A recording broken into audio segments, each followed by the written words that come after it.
Calling the meeting to order at 7 o'clock. Andrea, would you lead us in the flag salute?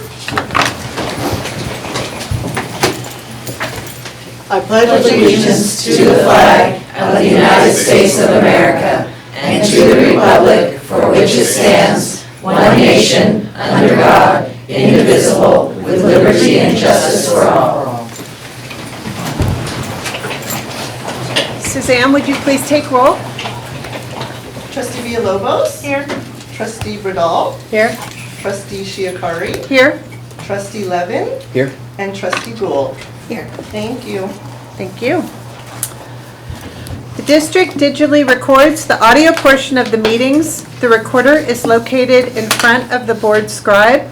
All recordings are kept in the superintendent's office for 30 days and are available during that time period for inspection by members of the public on district equipment without charge.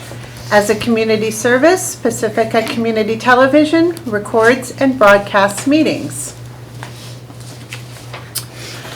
Tonight's meeting is in memory of Donna Pagan. Donna retired in 2008 after 11 years with the Pacifica School District, formerly known as Laguna Salada Union School District. Donna began with the Pacifica School District in 1987, serving our district in several positions, including instructional aide, school assistant, cafeteria helper, and psychomotor aide. In 1996, Donna became one of our beloved bus drivers, serving our special needs students and their families with such compassion and commitment. Her kindness, professionalism, and dedication was exemplary. Donna will be missed by those who knew her. Approval of the minutes of April 26th. Were there any changes or adjustments to the minutes? Okay. Is there a motion to approve? Move to approve the minutes. Second? Second that motion. All in favor? Board passes 5-0. Thank you. Thank you. Approval of the agenda and consent agenda. All items on the consent agenda will be approved with one motion, which is not debatable and which requires a unanimous vote for passage. If any member of the board, the superintendent, or the public so requests, any item shall be removed from this section and placed in the regular order of business following approval of the consent agenda. Are there any requests for removal of items on the consent agenda? Then is there a motion to approve? Second? All in favor? Board passes 5-0. Thank you. Thank you. Communications. This portion of the agenda is available to the public to address the board on any issue that is not on the agenda. The maximum time allowed for any speaker is 3 minutes. LSCA? Hello. Hi. Yeah, CSEA is coming up here now too, and we'd like to formally invite you to our end of the year party. And Sue's going to come around with some invitations on Tuesday, June 13th. We're celebrating our retirees and celebrating a successful school year. Today for LSCA we have Vicki Ferretti from Cabrillo Schools, 6th grade teacher, and she's going to present on our garden program at Cabrillo.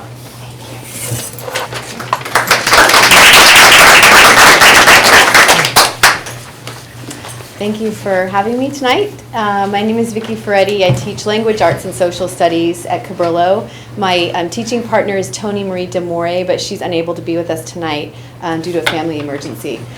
She teaches the math and science. And the school garden program actually started several years ago by a group of parents, parent volunteers, some teachers, and the students. And when I was hired, thank you so much. So the garden was started, and when I was hired, what had happened was that the fencing that had been put around the garden was taken down by the deer, and it really was kind of at a standstill. So the backbone was there, but it had kind of gone downhill.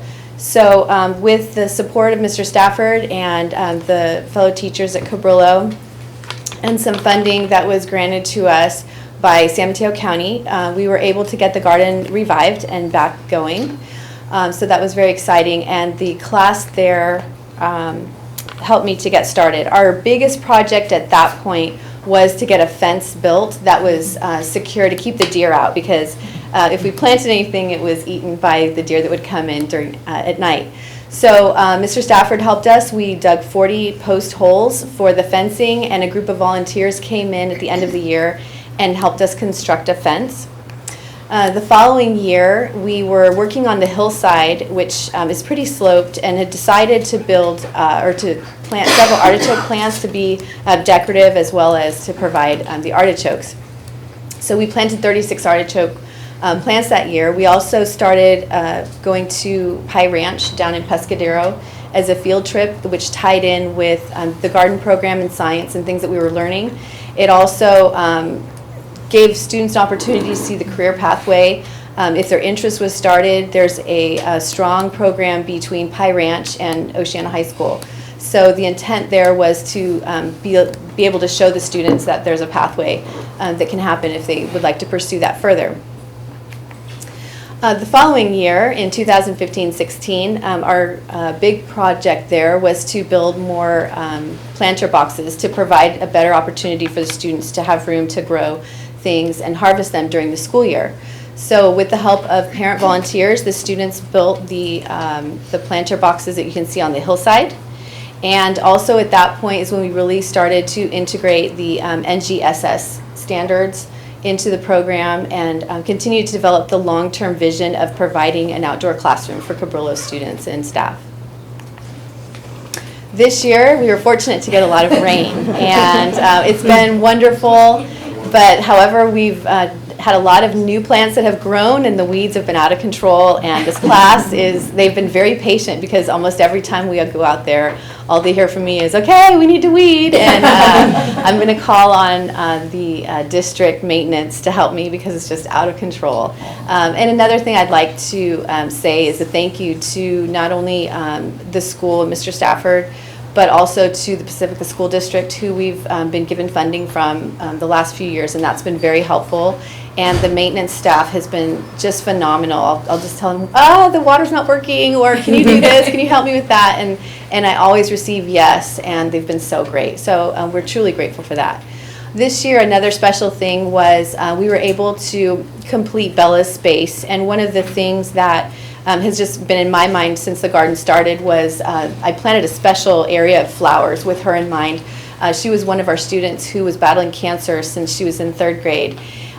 So that was always in my mind, and then Bella ended up passing away, but her classmates are now 6th graders. So it was really special for them to be able to complete an area in her memory, and I think that was something that it'll be special to all the students in a personal way there. We also received a grant from Genentech through a parent who recognized us and supported us, so that was very helpful. The big project this year for this class was composting, and we've been working on vermicompost. They used technology to do movies of how to make a vermicompost bin, which they'll be showing to their little garden buddies. So that's all, and thank you very much for having us. Appreciate it.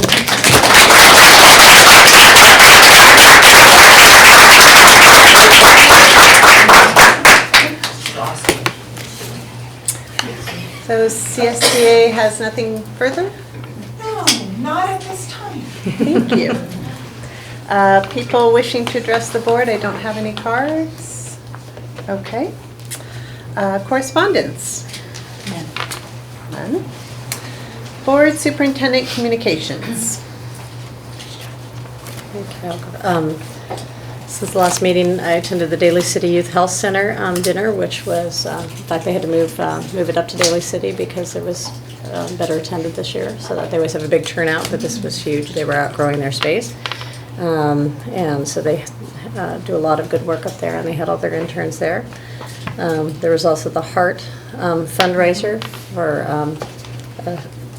the lower income housing and for assistance in that, and that was a nice evening and very informative.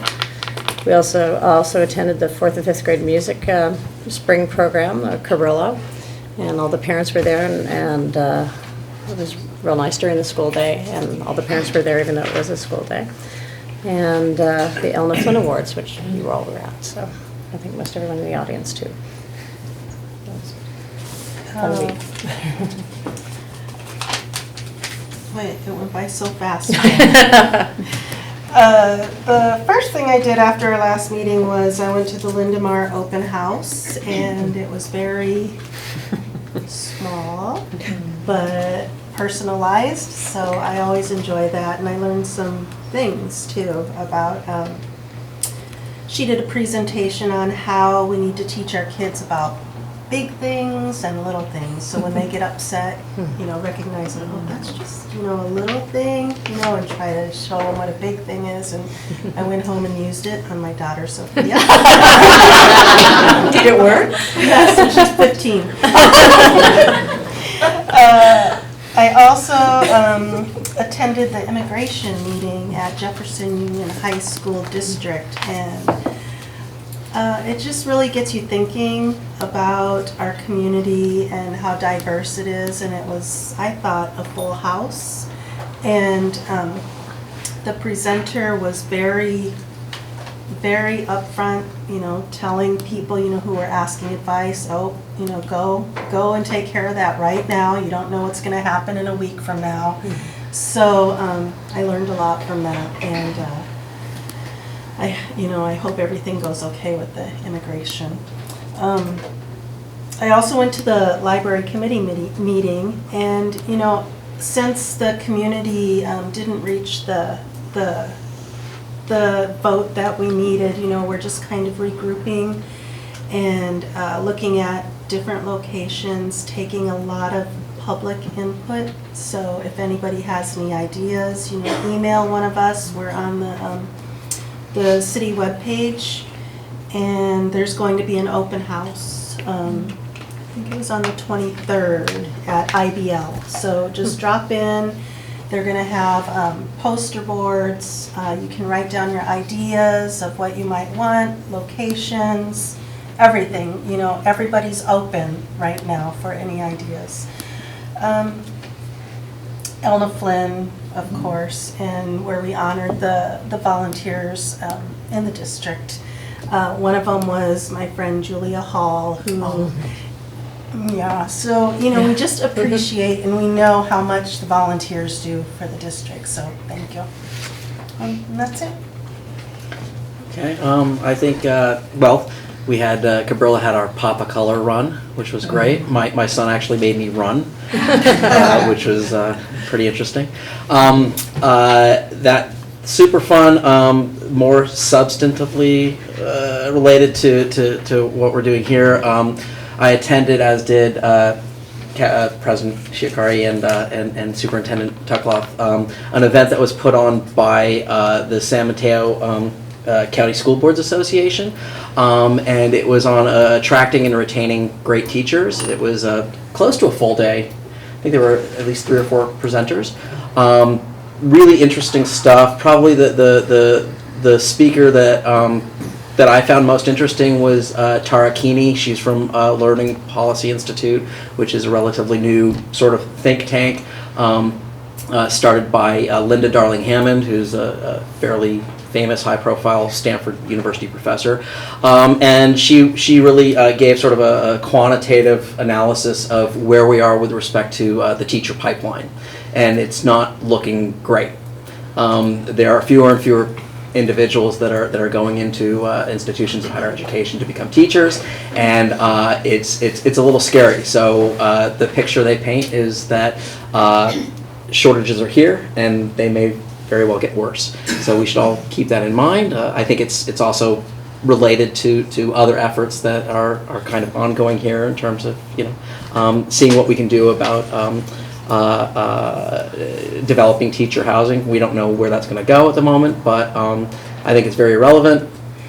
that we all think about this, and how do we, it's not only attracting teachers, but how do we keep the teachers that we have? Because the leakier that bucket, the harder it is to fill, it seems, as time goes on. Especially where we live, where, teachers are so committed, because they could be making a lot more money doing something else that might actually not be as challenging.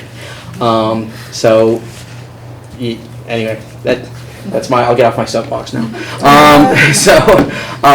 That's about it. Elna Flynn was great. Lots of awards for volunteers from each school. Quite touching. I feel like I'm forgetting something else. I attended the American Education Research Association meetings, and actually I was on a panel discussing teacher shortages. So I just can't remember. It seems like a lifetime ago, but so that's what I've been up to. Well, the only thing I've done of all that is the Elna Flynn, and that was wonderful to see all of our volunteers and to realize how much we do rely on our community to kind of still to fill the gaps, and that's going to continue with our schools, that we need everybody to pitch in, and so it's good to see that we do, all of us pitch in our way. Well, I did attend many of the items already discussed, but I did want to let the board know we've started sort of a library where we're putting information for some of these events we're attending. So for those of you that did not get to the attracting and supporting great teachers, I have a little bit of information on that, and then the immigration forum again. It was, as Laverne said, very well attended. There were people from different groups all around San Mateo that offer different services, counseling, all different kinds of support. So I gathered up all that information, and I will put it in that file if anyone is interested. Since that was the first, I think there were a few little kinks. I think while the main presenter, I think they might be getting somebody a little different next time, who might be able to speak a little more clearly to the people attending. But I thought it was really wonderful. There were so many families attending, and really getting some good information, and I'm guessing it will only grow. I'm hoping maybe next time they'll be able to get the information out a little sooner, especially so that we can forward it to our families, because I'm not sure there were many families from younger grades. But anyway, it was a very good event. Well, I too went to many of the activities that were shared. Elizabeth and I also went to a forum that Jerry Hill puts forward once a year.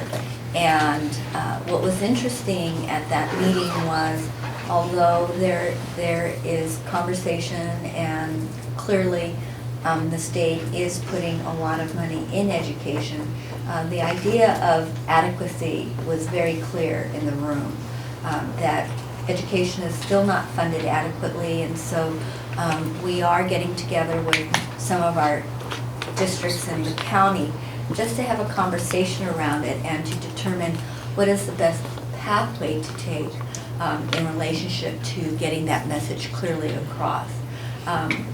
Even though we received additional funds from the January governor's budget, it's still not enough, and there appears to be caveats put along with the one-time dollars, that we will not get those dollars until 2019.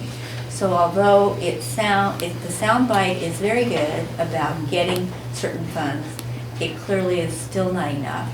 And so I think that it's important that we band together as educators and really start informing our legislators about where we are in terms of providing the appropriate funding for our programs in our schools. So that was, I thought, very interesting. And again, we're going to be working on that on behalf of Pacifica School District and other districts throughout the state. Also, we did have started our music concerts, and I believe tomorrow we did IBL Ocean Shores last week, and this week is celebrating Balmar and Cabrillo's band concert, so it'll be really an exciting time. And I think we're having There's an alumni band. an alumni band, so that's exciting to be able to see. Thank you. Can I ask at Jerry's event, did he talk at all about any more updates on the reserve cap? Yes, he did. So there is legislation that's going forward that has elements about it to change the reserve cap. It's not going to eliminate it, but it will increase the percentage. And also there will be some for community-funded districts. There will be no cap on the reserve, and I believe for small districts there's also going to be some type of different structure for them. But This is still going through? It's still going through, Okay. yeah. But it's looking promising, very promising. Good. Okay. Presentations, resolution of appreciation for retiring teachers and classified staff, LCAP Goal 1, right? Okay, this is one of the funnest times of the year. So we get to honor our great retirees, and this year we have 5 retirees. Colleen Dillon, teacher at Ortega. Nancy Silver, teacher at Ortega. Fran Cortini, teacher at Ocean Shore. Sandy Franco, school secretary, Cabrillo. Joe McCarthy, warehouse delivery driver, and Art Larson, senior maintenance worker. And tonight in the audience, we have Nancy Silver, Fran Cortini, and Sandy Franco, who will be honored. And we will start first with Nancy Silver, and speaking on her behalf will be her principal, Debbie Skiles. Thank you.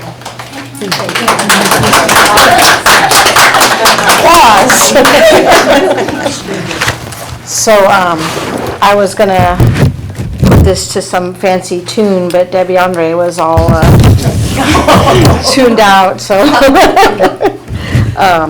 So I'd like to present this resolution number 2017-517-B. Are you gonna put it up there so they can know if I make a mistake? The Board of Trustees, Pacifica School District, San Mateo County, State of California, would like to honor Nancy Silver. I can never read these things. It's all the whereas and because. Resolved by the Board of Trustees of the Pacifica School District, County of San Mateo, State of California, that whereas Ms. Silver has been a highly successful classroom teacher in the Pacifica School District since 1988, and Ms. Silver has enriched the lives of countless number of students and their families at Lindemar School, Odsted School, and Ortega School.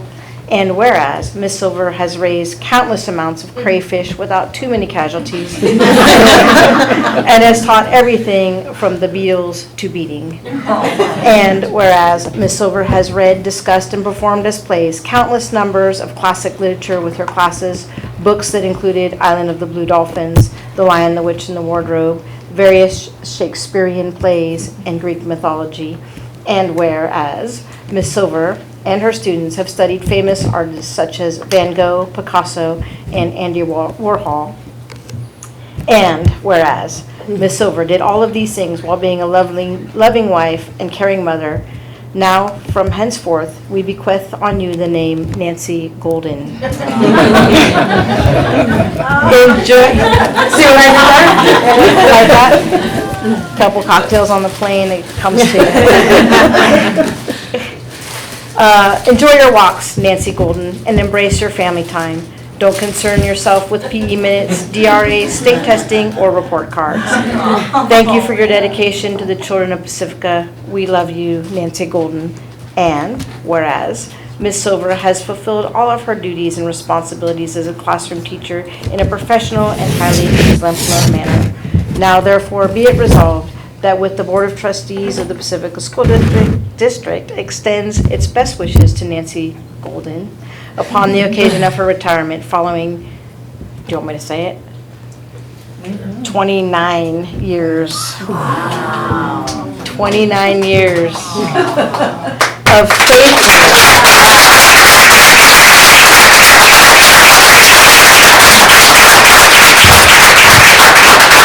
faithful and dedicated service to public education, and extends its sincere best wishes for a rewarding and fulfilling future. And then the board needs to sign this. But Ms. Silver.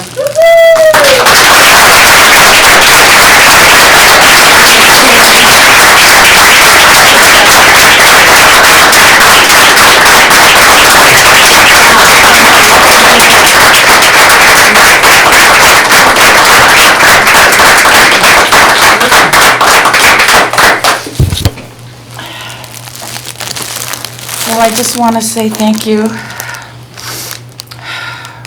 Ray Gomes, for hiring me all those years ago. And I didn't know anything, and I learned totally on the job. Sink or swim, most of the time sinking.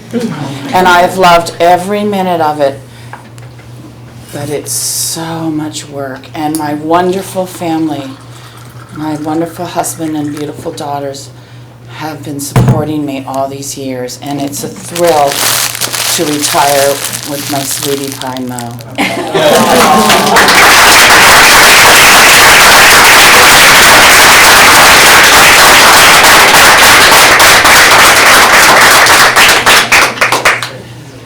Speaking on behalf of Fran Cortini tonight is her principal, Joe Funk from Ocean Shore.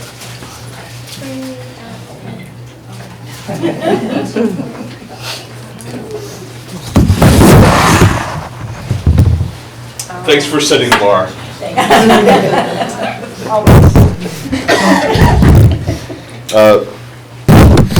Resolution number 2017-5-17-C. Board of Trustees, Pacifica School District, County of San Mateo, State of California. Francis Cortini. Resolved by the Board of Trustees of the Pacifica School District, County of San Mateo, State of California, that whereas Francis Cortini has been a highly successful classroom teacher in the Pacifica School District since 1995, enriching the lives of a countless number of students and their families at the Lindemar School, Westview School, Sharp Park School, and Ocean Shore School. Where are these other places? Where her classrooms were filled with joyful learning and students were engaged in creative and collaborative projects. And whereas Ms. Cortini, or Fran, as she is known at Ocean Shore School, approached initiatives with an open mind and as an eager learner, assisting with piloting new curriculum and integrating new strategies into her daily lesson planning. And whereas Fran went above and beyond her work of teaching in the classroom, serving on many committees such as Oceans Week, now Ocean 411, and leading the School Garden Committee and the Jump Rope for Heart event. And whereas Fran has provided excellent support to her administrator, teachers, staff, and students, demonstrating incredible patience, caring, and pride in her work in school, Ms. Cortini was truly loved and respected by all. And whereas Ms. Cortini has fulfilled all her duties and responsibilities as a classroom teacher in a professional and highly exemplary manner, now therefore let it be resolved that the Board of Trustees of the Pacifica School District extends its best wishes to Ms. Cortini upon the occasion of her retirement following 21 years of faithful and dedicated service to public education, and extends its sincere best wishes for a rewarding and fulfilling future. Regularly passed and adopted the 17th day of May, 2017.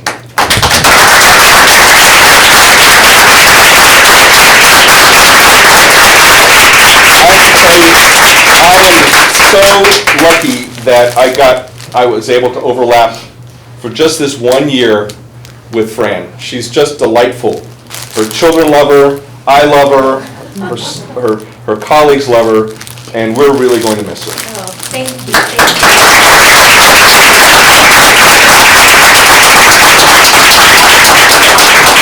Come on up, yes, you do. One last duty. Moy didn't tell me I had to talk. Oh my God, I don't know what to say. It's kind of mixed, you know. I'm really gonna miss it.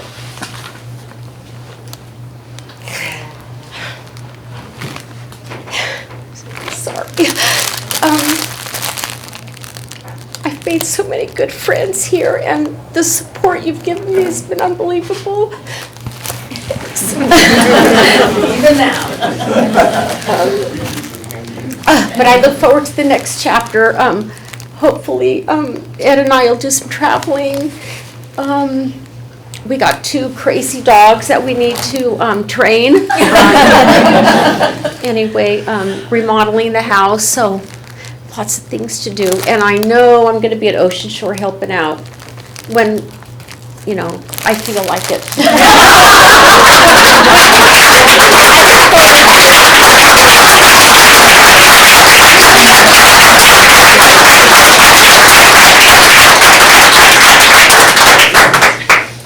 Speaking on behalf of Sandy Franco tonight, Principal of Cabrillo School, Tom Stafford.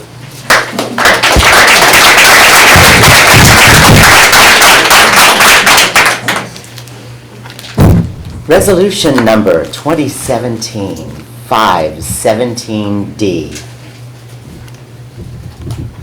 Resolved by the Board of Trustees of the Pacifica School District, County of San Mateo, State of California, that whereas Sandra Franco, Sandy, has been a highly successful instructional aide, school assistant, and school secretary in the Pacifica School District since 1990 and has enriched the lives of a countless number of students and their families at the Sharp Park School and Cabrillo School, using her unique ability to be able to work with a myriad of people, young and old, who need assistance every day.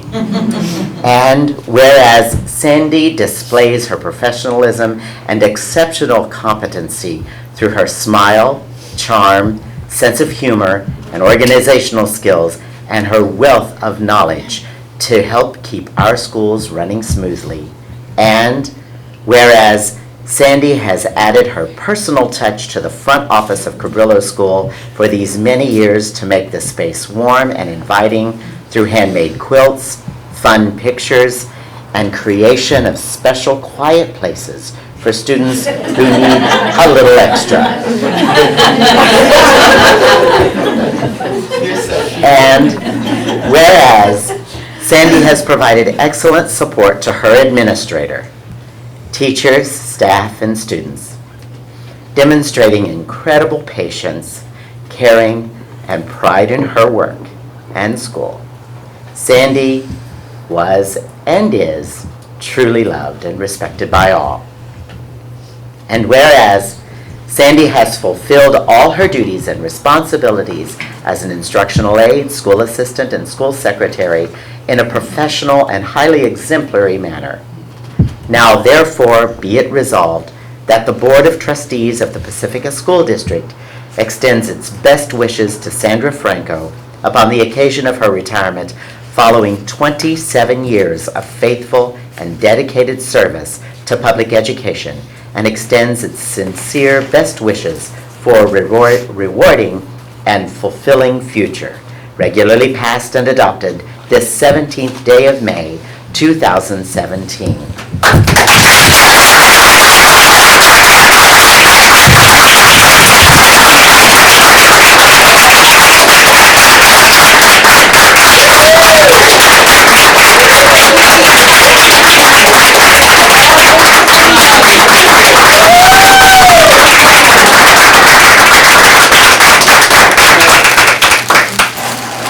You got 2 because I couldn't rush out and get a quick tiara. gosh, I had no idea it was going to be like this. I've been very fortunate to have this job all these years. It started out when my kids were in school and I didn't want to work outside the city after the '89 earthquake. And I just wanted to be able to walk to, if there was another emergency, I could walk to get them. And this is what it's turned into, and I love working here. I love all my people. Oh my God. And I'll be back when I feel like it too. Quote unquote from Fran. But I'll be back to help and to transition and everything. And I've just really enjoyed all the different people I've worked with all along. And thank you very much. I had no idea it was going to be like this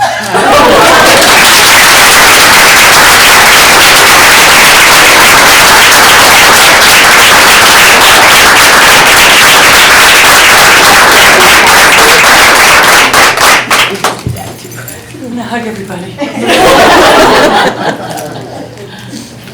I'm a hugger.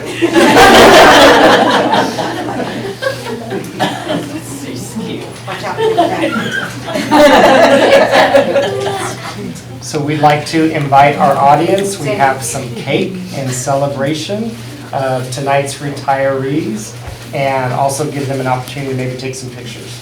So we'll take a pause. Can we pass this first? That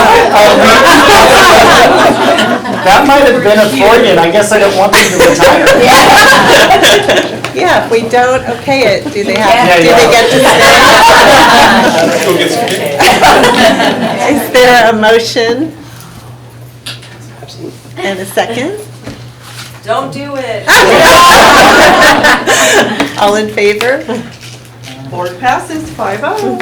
Okay, we'll take a pause here for cake.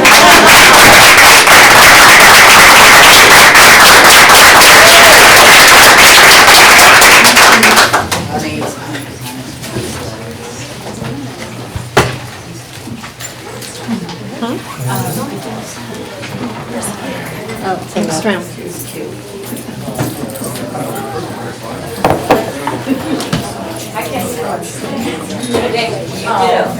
You were awesome.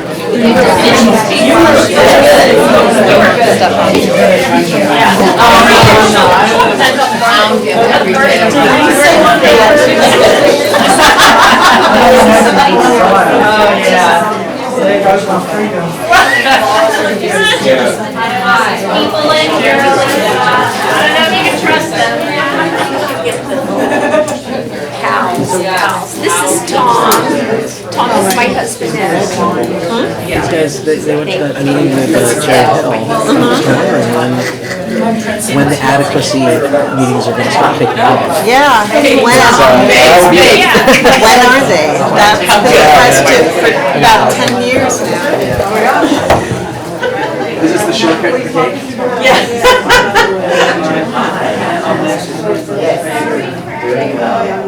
Congratulations.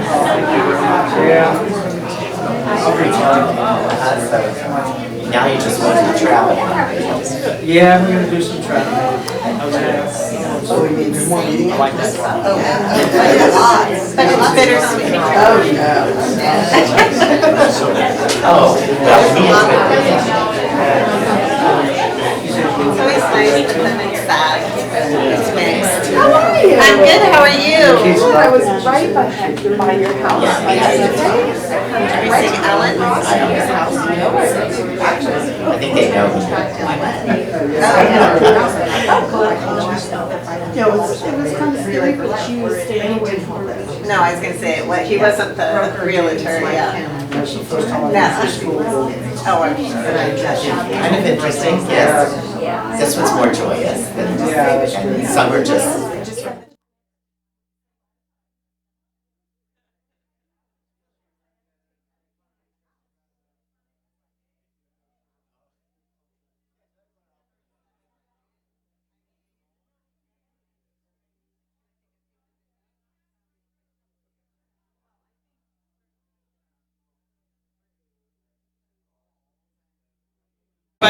All right?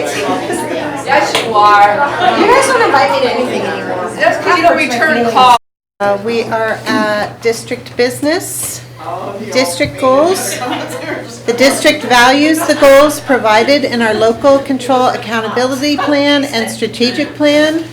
All of our district board agenda items are tied to these goals. One or more goals are listed in the description of each board agenda item. The details for each of those district goals can be accessed on our Agenda Online public page or by visiting the district website, www.pacificasd.org, under District Information Board of Trustees. Public hearing, BPAR 5141.52, suicide prevention, first reading. Ray? Okay. So this board policy is to address recent legislation, Assembly Bill 2246, which requires districts to adopt a student prevention policy prior to the beginning of the 17-18 school year. So San Mateo County Office of Education, along with the San Mateo County Health System, created the San Mateo County Schools Suicide Prevention Toolkit, which provides the guidelines for school districts to prepare staff for suicide prevention. So tonight's policy addresses that for first reading. And there was a draft of the suicide prevention toolkit attached as well for the board to review. There is now a final copy that I can present to the board at a later date that was just sent to us. So it's now. Oh, final of this. Yeah. Okay. The toolkit is no longer in draft form. Okay. Okay, any comments, discussion? I just wanted to say that I'm very pleased that, well, thankful that we are making sure we're covering this topic. I've had personal experience with this, and our children are so impacted now with all the pressures and things affecting them.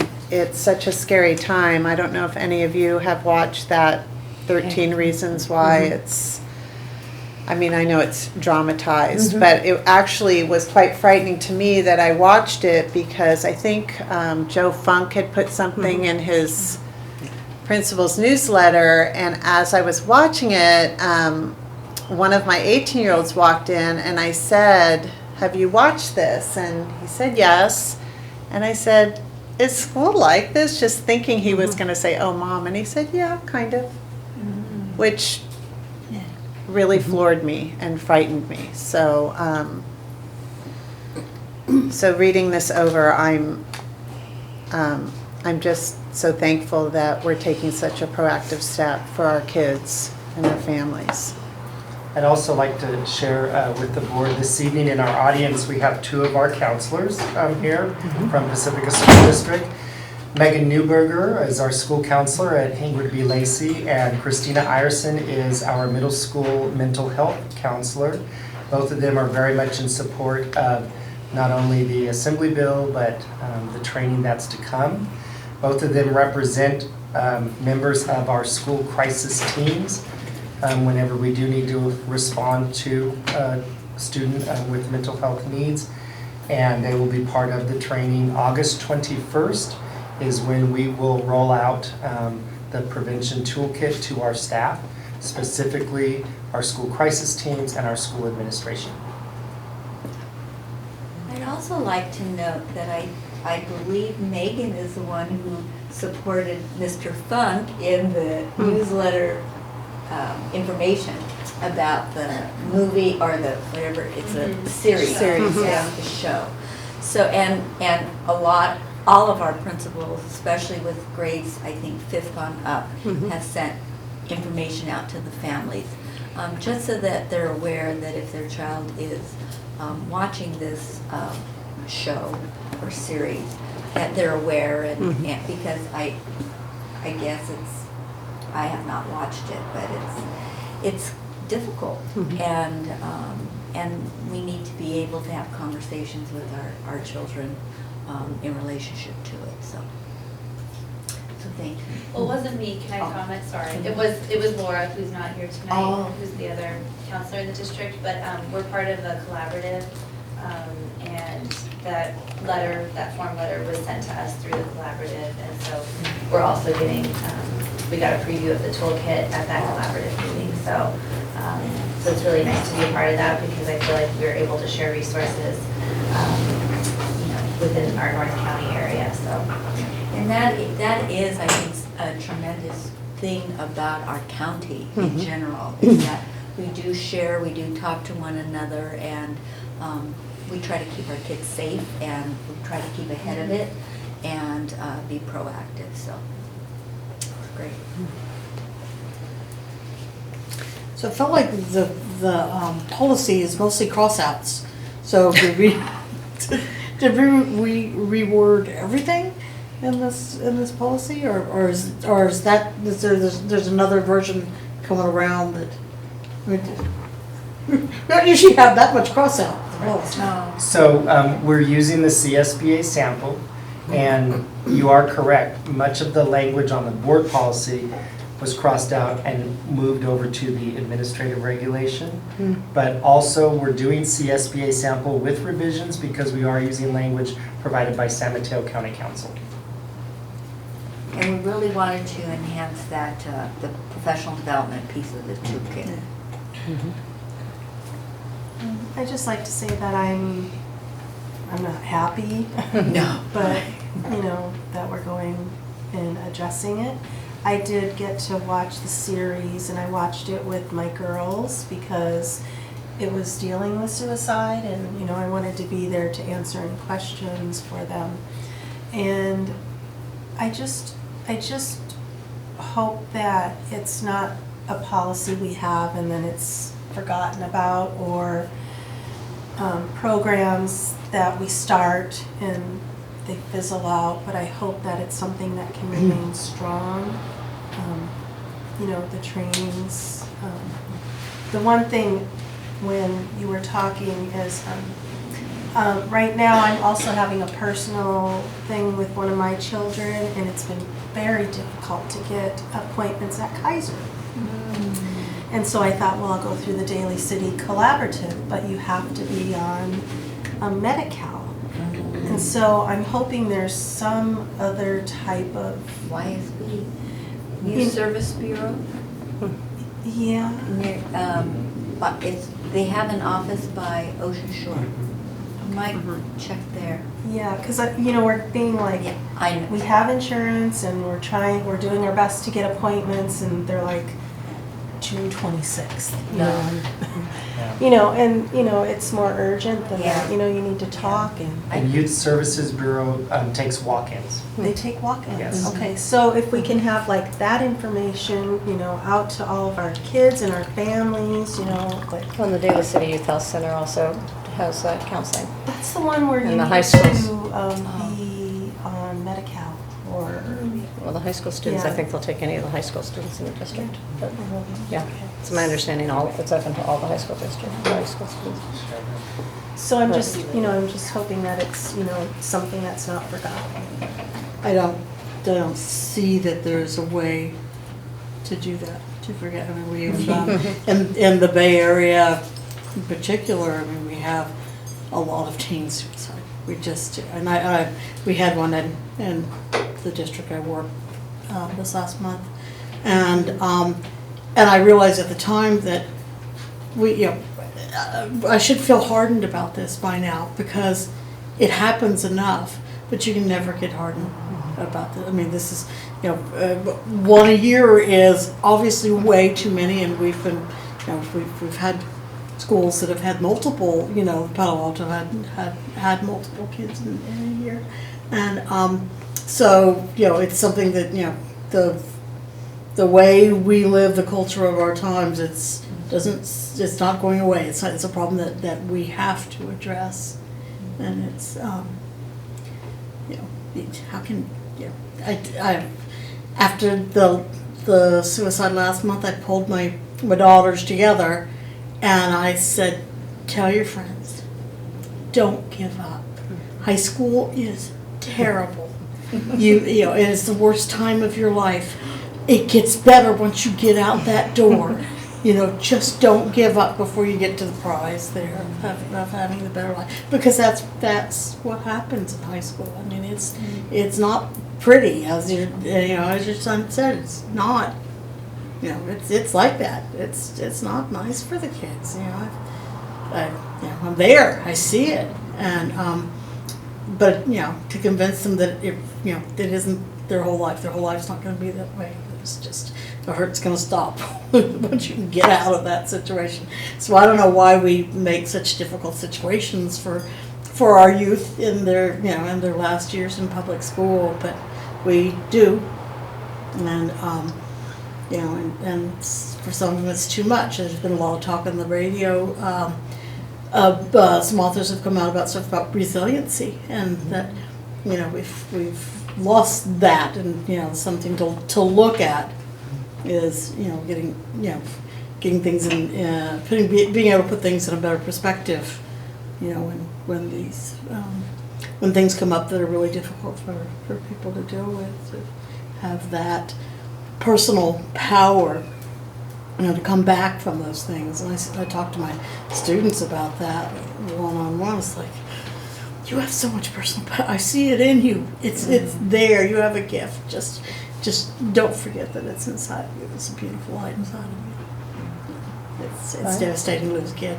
I thought one of the main messages from that show, from watching it, was that in so many of the cases, if somebody had just done one nice thing to the other person, or one positive thing, if a small thing, could have changed. Or there was some small good thing that everybody could have done to change the course. And I think if the kids learn that, just even going up and saying hello to somebody who's sitting alone or something, that would make a big difference. And that was what I thought was one of the main themes on that one, when they looked back, that any of them could have altered it with just a kind gesture or something. So if we passed, I think we do promote that with the kids as much as we can. So I haven't seen that show, but I guess I have a question for our counselors here, and trying to bring it home to our student population here. What does research and best practice say about sort of the optimal time to start bringing this up to kids?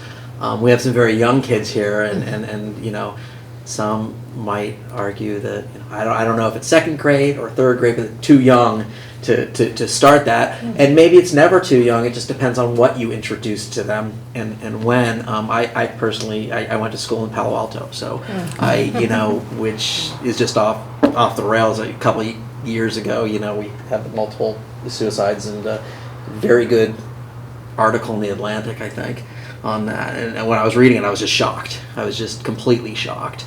And one of my friends, I hate to say it, but one of my friends, his brother was probably one of the first people to sort of do the train track thing in Palo Alto back in the late 70s. So I guess I'm just wondering, there's going to be the rollout of the toolkit and training here, but then I'm wondering about sort of any thoughts on implementation here, and.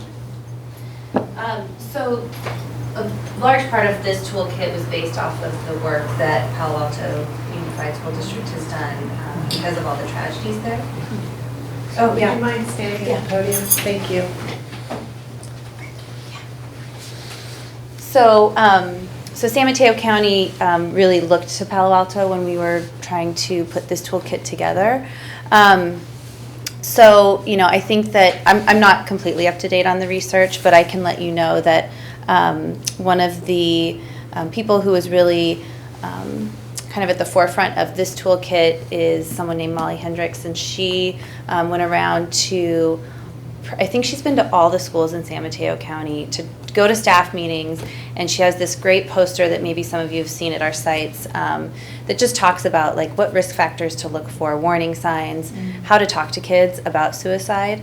So I work at IBL, so I have 6th through 8th graders, so to me, I feel comfortable working or talking to 6th through 8th graders about suicide. I'm not quite sure about the little guys, but I was just talking to Ellie Cundiff outside, and she was saying that she had a 4th grade student who came to her and was worried about a friend, and they had been texting back and forth, and one of the girls had watched this series. So, you know, I think if students are talking about it or bringing things up, you know, I've always been told that you talk to them very frankly and you don't like beat around the bush. You don't say, are you thinking about hurting yourself? You know, you use language like, have you had thoughts about killing yourself? So, you know, just being really open and transparent and asking those questions, because I think sometimes we're uncomfortable talking about it, and so we maybe don't get to the truth or get, you know, exactly what's going on. So I don't know if that completely answers your question. I would say that if students are talking about it or if things are coming up, then, you know, it's time to have an open and honest conversation.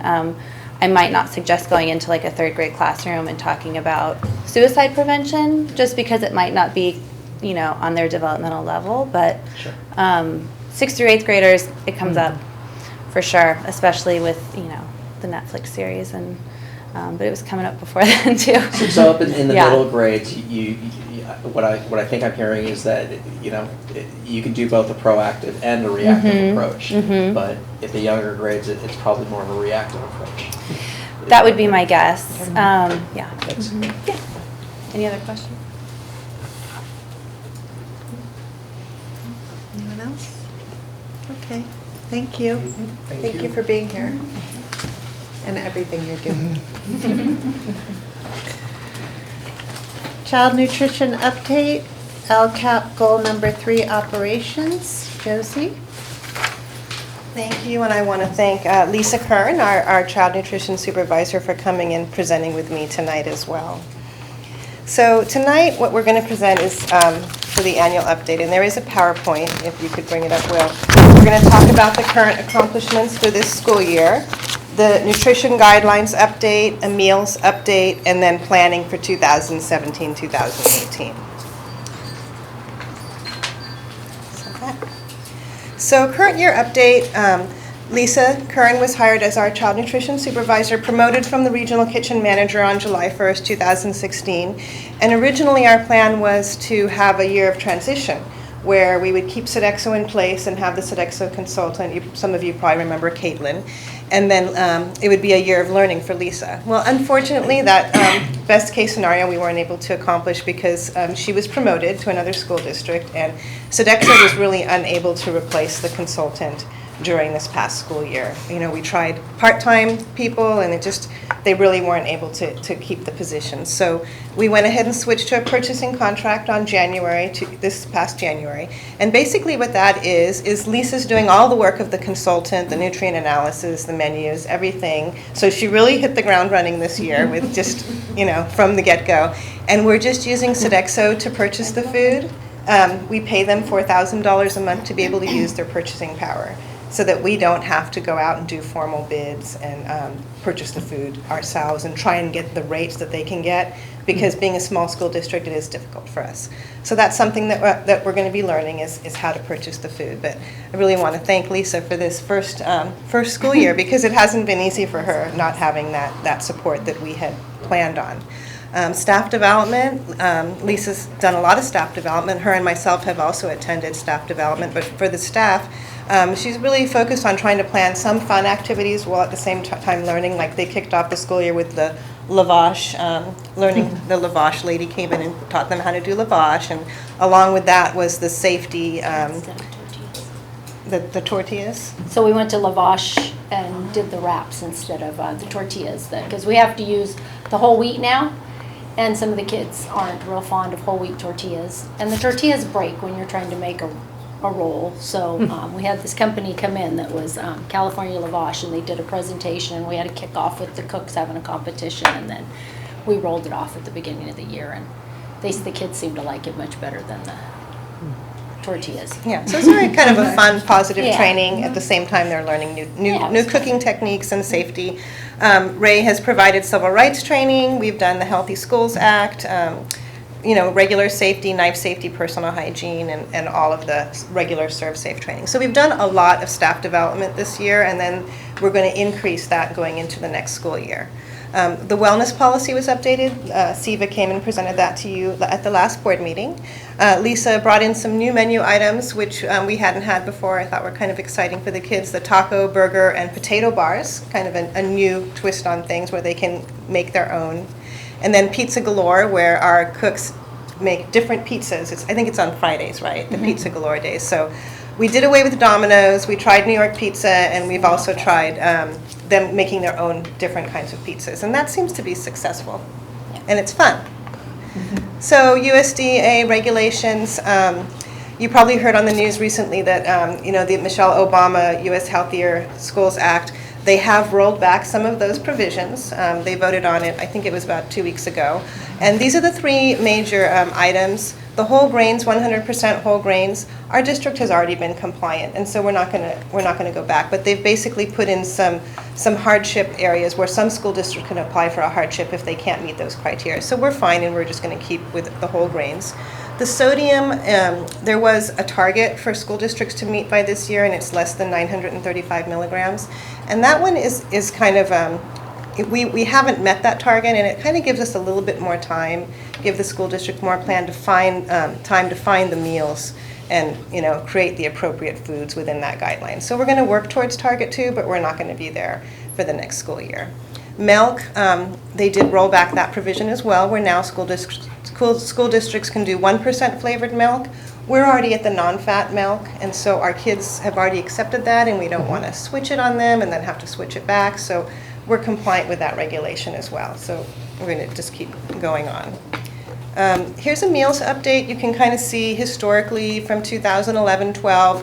We put the enrollment figures. It's kind of small, but you can see our enrollment and our meals. And the enrollment's been going down, and our meals have been going down. This is the lunch meals, and it's just really been difficult with less kids, and also some of our free and reduced numbers have gone down, and so we have less kids buying. And the breakfast is the same, but Lisa was excited because 16-17 has increased, and even since we prepared this chart, it has had more of an increase at Cabrillo School and some of the other sites. Since we prepared this chart, Darcy, my cook at Cabrillo, called to ask if she could do a grab and go for her 5th and 6th graders. We do a grab and go there now for 7th and 8th, and so she started that a week and a half ago, and her counts went from, she was averaging 40 to maybe 50 a day, and today she topped off at 107 breakfasts for the day. So it's working because they're hungry at that time of day, and so if they can just run in and grab something quick and go, they're very happy. So it's working, grab and go. It really is nice because a lot of families can't take the time in the morning to prepare breakfast. And the kids aren't ready to eat at 8 o'clock when they just get dropped off in the morning sometimes, but they're ready, especially that age group. They're really ready to have something after they've been in class for a while. And we don't know if it's testing this week or now this month it's making them extra hungry because they're using their brain so much. But, but we're excited that Darcy wanted to take that on, and it has been successful. So we'll keep looking at that at all the schools, and if we just change the time a little bit, or change the menu, see how we can get more kids to participate in the morning.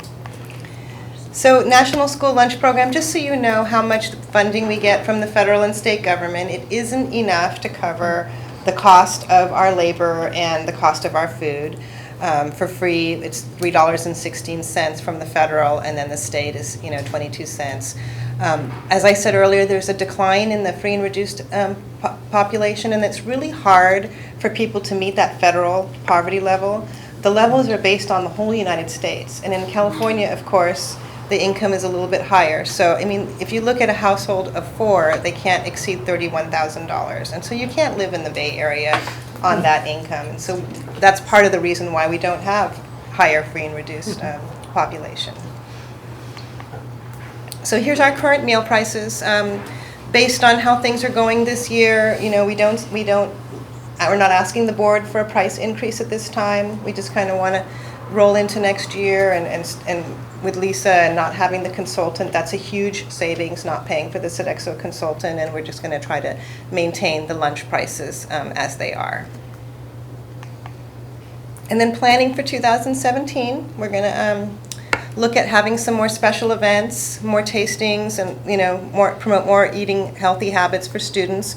Lisa learned of a new program called Yummy Marketing, which, do you want to talk about that? So Yummy Marketing is an app, since kids are always on their phone. It's an app that I can start doing menus with. So we can pull from the nutrient analysis of the NutriKids that we use now and drop it into the menus. And so they could go on an app and look up what the menu is for the day. If we're going to have something special, like if we start off, do our barbecues again, get in there doing those things, I could post those kind of things on the app and they could pull it up and see it. So we're hoping that that might increase participation because they're excited because they can look it up and see what's going on. If there's something special, it'll give them like a little alert, and then they can see it. So I saw this at one of the conferences we went to, and so it's something we want to look into putting on. I'm trying to get in the digital age. Yeah, because that's where the kids are. They're all on those phones. And Right. So. And so the other thing we looked at, it was in the board policy, and we talked about making online applications available for families. We've looked into the cost, and right now it doesn't look like it's going to be beneficial for us based on the cost and based on the actual demographic of people who qualify for free and reduced. They're not really the type of people who use the online. So, we'll continue to look at ways for making it easier for families. We do have direct certification where we get lists of people who are already qualified, and so that kind of streamlines the process, but we're not really looking at making that online application available at this time. We'll just continue to look at it and monitor that. The other thing is equipment needs. John Hashizumi is building his facility master plan, and he's including the child nutrition program and kind of looking at the age of the ovens and the freezers and all that. And so we want to make sure that we're replacing things at the appropriate time and not spending as much on repairs. Kind of replace it before we spend thousands of dollars repairing it over and over again. So Lisa's been working with John on that. So those are kind of the goals for next year as we move forward. So any questions or comments? Last year, the county was looking into the farm to school. Yes. Using the schools together for the purchase power to maybe use the local farms in Half Moon Bay or along the coast. Yes, and have they had any more? We have joined the California School Nutrition Association. So Lisa and I attend some of those meetings, and we're kind of getting to know some of those people. There's some co-ops, and the farm to school is still talked about. This is the year where we're really going to try to engage in more of those groups, because in order to stop using the Sodexo, paying $4,000, we need to start learning how to prepare a bid packet and how to purchase the food directly from farmers. And as you know, the state, it's complicated in purchasing. There's bid thresholds, and anything over $3,500, we have to do bid process. And then if it's over another dollar threshold, like $88,000, we have to do the whole thing of newspaper advertising. So we are going to the meetings and talking, and we're still part of that organization. But for us, a lot of those farmers are down by Gilroy and Watsonville, and so we haven't yet been able to, find a way where we can purchase, because we are a small school district, and for them to drive over here. Yes, I thought they were going to try and get the smaller schools together so that they could make larger purchases. Because right now, even with the bread company and the produce company that we use through Sodexo, they won't make a stop at every one of our schools. They drop like 3 schools off and then bring me the other 3 here to the warehouse, and then our warehouse delivery driver takes it out because of the cost, because we're small.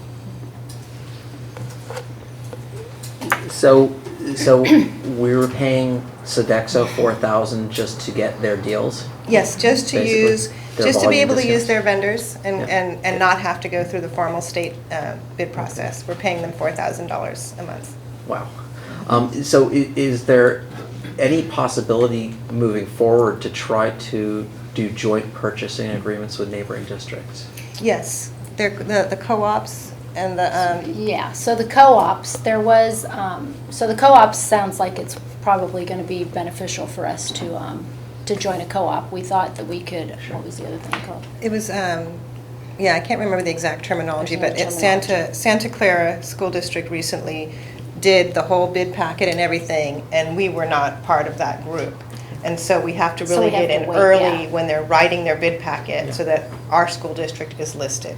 And there's pros and cons, because you know, if you include certain school districts, then their prices might go up because we're over here and we're smaller. So there's some pros and cons to joining those groups as well. And some of them was like some school district will take all the certain kinds of food and then you won't get it. So we're kind of looking at all those different With things. the networking, we heard things like that, you know, like there's the white meat and the dark meat of chicken, and then if we want to process, you send it to the processor, but if we don't get it in time, then we're gonna end up with all the dark meat, and this district's gonna get the white meat for their chicken nuggets, and, you know, so it's just those kinds of little things. We have to build the right So partnerships. we have to build, yeah, so we're trying to go to these conferences and network and try to meet the right You people. gotta hook up with a and- vegetarian district. Yeah, exactly. We'll take all that. Exactly. But yeah, we are on purchasing through January 2018. We can terminate But we earlier. terminate, yeah. If we, you know, if Millbrae has their own, they were with Sodexo and they have their own child nutrition person now, and so that's a district that is like us that we can kind of talk to, maybe they're doing their own bid packets. Sure. So we might be able to look at that and maybe do some of the bid packets with them or on our own. Okay. The only other thing is you know, looking at the federal thresholds, right? Or I've studied this before. You just hit it home again. It's really difficult to qualify if you're in the Bay Area here. That being said, it's really important that anybody that is eligible in this area gets on. Yeah. Super important, because it's not just about the kids getting lunch. It's also about funding for the district to meet their supplemental needs. Exactly. So it's huge. It's huge. And you know, I look at 18% district-wide. That's a pretty small number. It's very small. You know, Yeah. so even if, you know, everything helps, and if there are kids out there whose families just haven't figured out how to sign on or aren't willing, you know, I totally get it. The online probably isn't the ticket, but I think I was doing some site visits down in LA, and they were talking about, I think they were even using some of their Title I funding to develop applications and an application process that was more effective. And I think what they said to me is, you can't have on your application, sign this if you're poor. Nobody's going to do that, right? But if you say, listen, if you sign this, you're going to be able to, your kids are going to be able to take the SAT for free, you're going to be able to get free and reduced lunch, you're going to be able to qualify for all these other services. That's the way you get people to sign on. So, you know, I don't know what our outreach looks like, but, you know, whatever we can learn to get the people who qualify, who are eligible for free and reduced price lunch and anything else. Yeah, and we do get a lot of help from Sunset Ridge, you know, Ellie at Sunset Ridge and IBL. They do have a big push up there, and so, you know, we'll continue to get feedback from the principals on how can we make sure we reach everybody.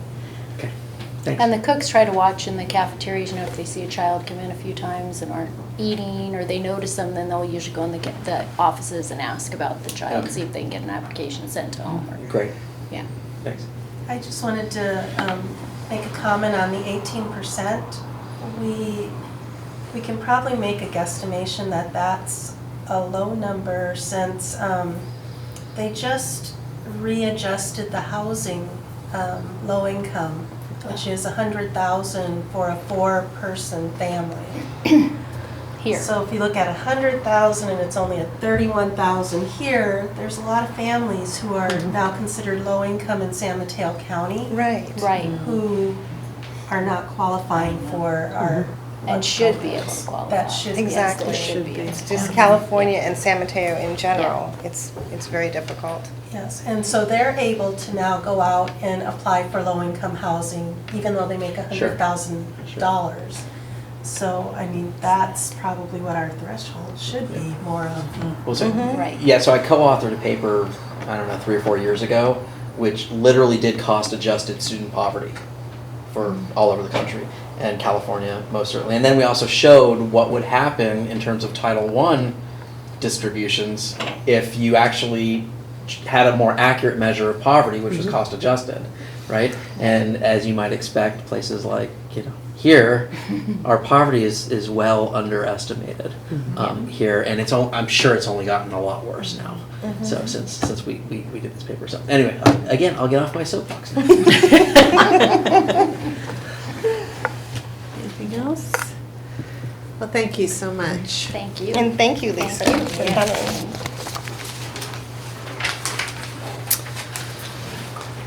MOU for SMCOE BITSA services for the 2017-2018 school year, LCAP Goal 1. Ray? Okay, this memorandum of understanding is for BITSA. The acronym stands for Beginning Teacher Support Assessment, which is an induction program that assists teachers to clear their credential. Final process of their credential, attaining their credential. So historically, these last several years, we've collaborated and contracted with the San Mateo County Office of Education. And what they do is they provide materials, and they also provide what's called a support provider, sort of like a mentor to the beginning teacher who's clearing their credential. So for next school year, we guesstimate, because we still haven't hired everybody yet, so we guesstimate we'll have about 6 teachers who will be in their first year of this 2-year program. And then we know for a fact we'll have 6 other teachers who will be completing their second year and completing the induction program for 17-18 school year. And it is recommended that the board once again approve the MOU for the BITSA program through San Mateo County Office of Education.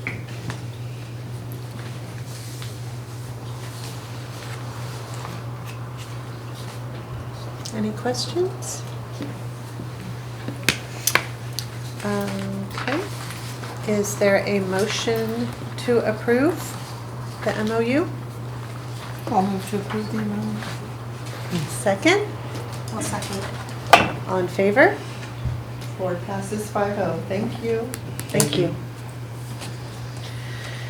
2016-2017 budgetary increases and transfers at year-end operations. Josie?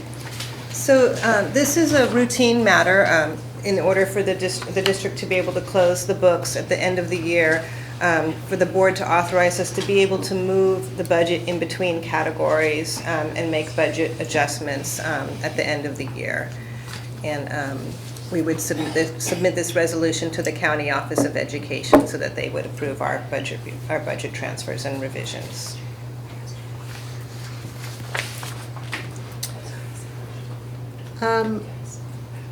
I realize this is just a general transfer.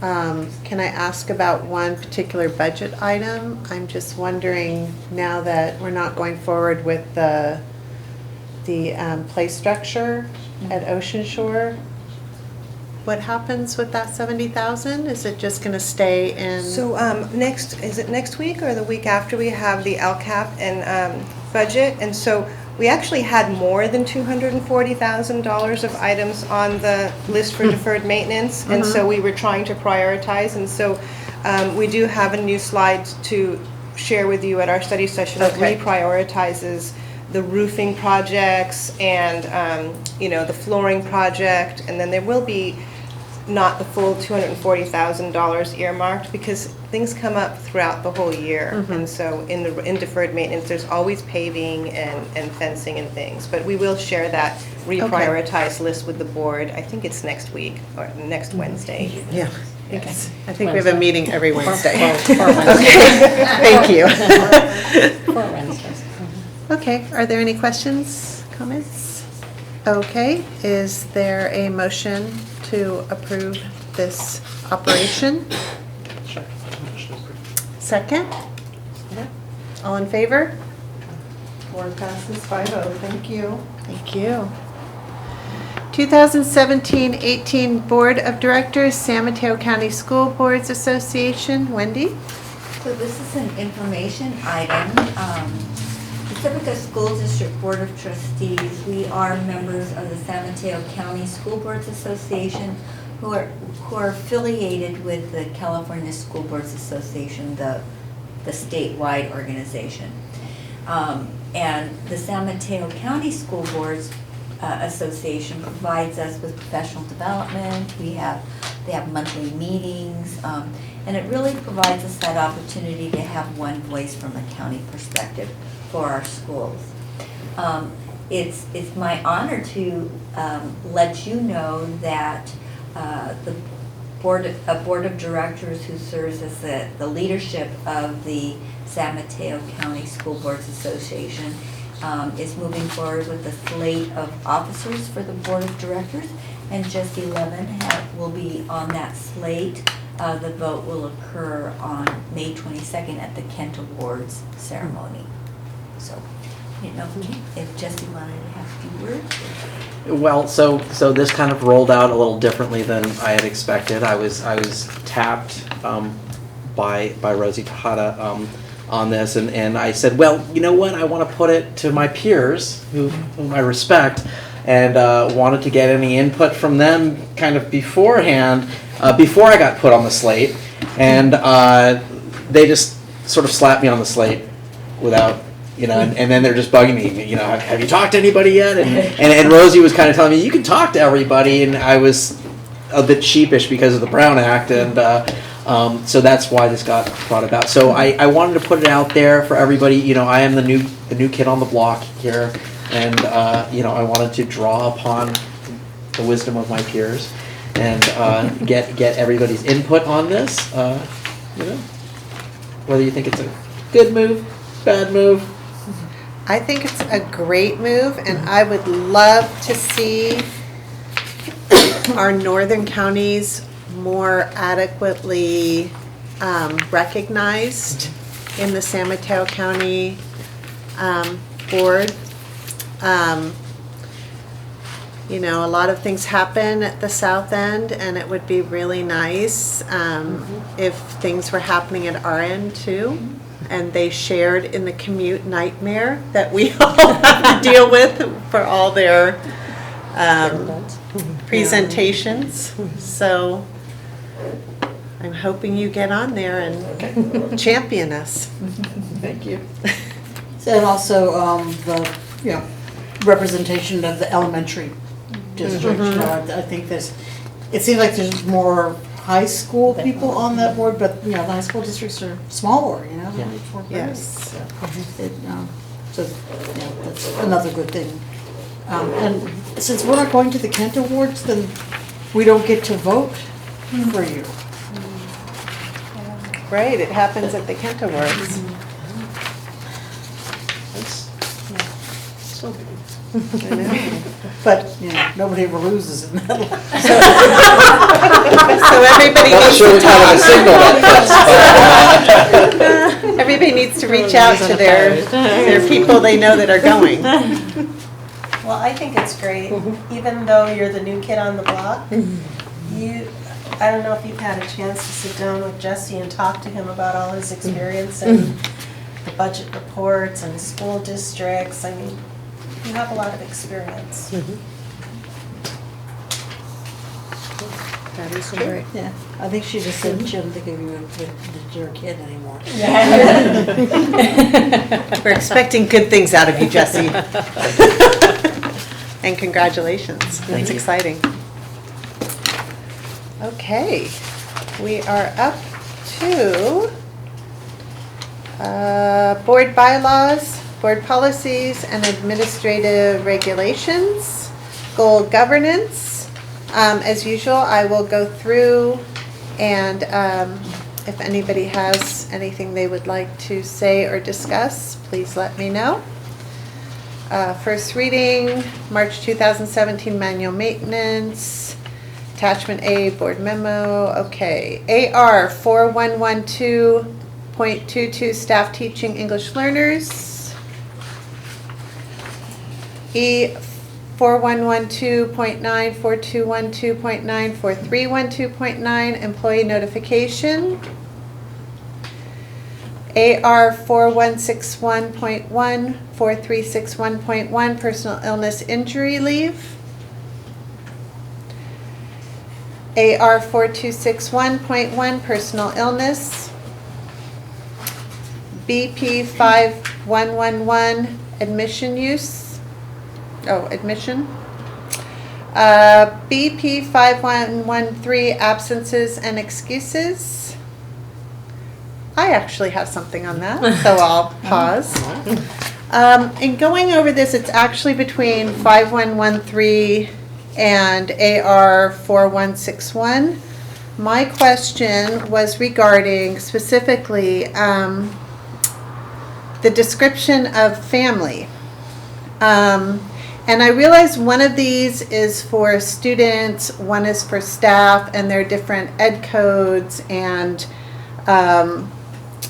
job related, but you know, one is very, they're talking about attendance at funerals, and one description of family is quite brief. This one for students, and the one for employees is quite expanded. And I am just wondering, for the sake of respect for all, if there is any reason why we cannot expand the use of who is family, I guess expanding it from the one for our employees to the students. I would hate to be in a position where a student is not allowed that excuse for a funeral for someone because the family listing is so much smaller. So I'm wondering if there's any problem in applying the same description of family. Sure. So we'll cross-reference the language of both definitions. The AR 4161 does pertain to employees, so that definition of family member falls under Labor Code 245.5.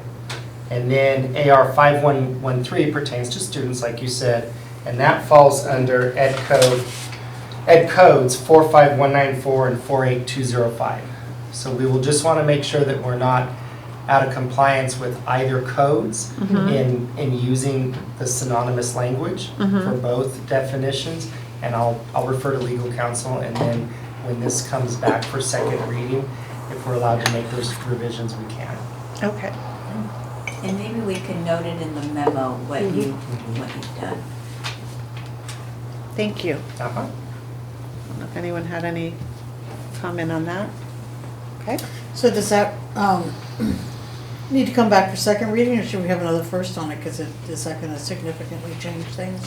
I think it depends on what the outcome of the research is, because it may be that for attendance purposes, that the child still will be allowed to go, it just will be unexcused as opposed to excused.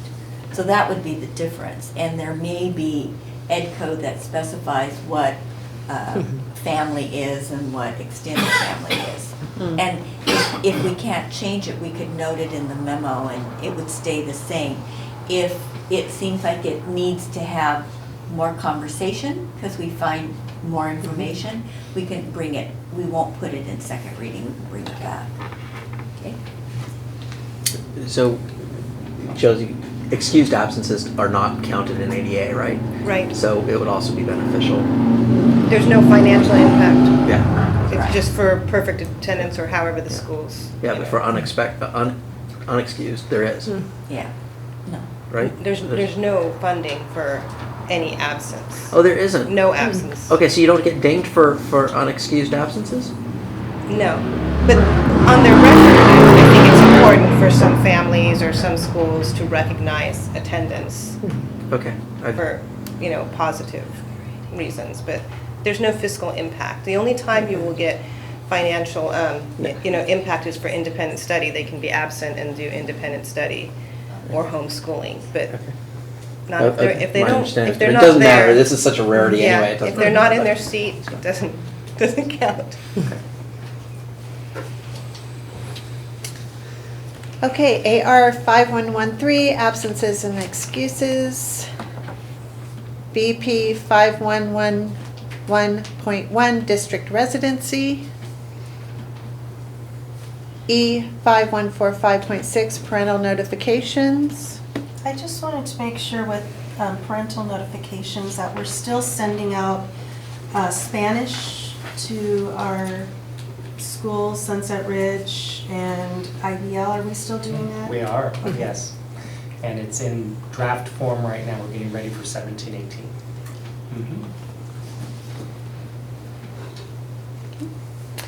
And BP 5148.2, before after-school programs. Okay, future agenda items. Okay, the next agenda, there are no additions that I see. Prior to June 7th, we will be having 2 work studies, so we're gonna go Wednesday. May 24th will be on our LCAP and budget development, and then May 31st will be on financing presentation. And it will cover more than just Odstat property, so it's just financing for facilities and the workforce housing, impact of workforce housing. Okay, if there's nothing else, we are adjourned at 8:45.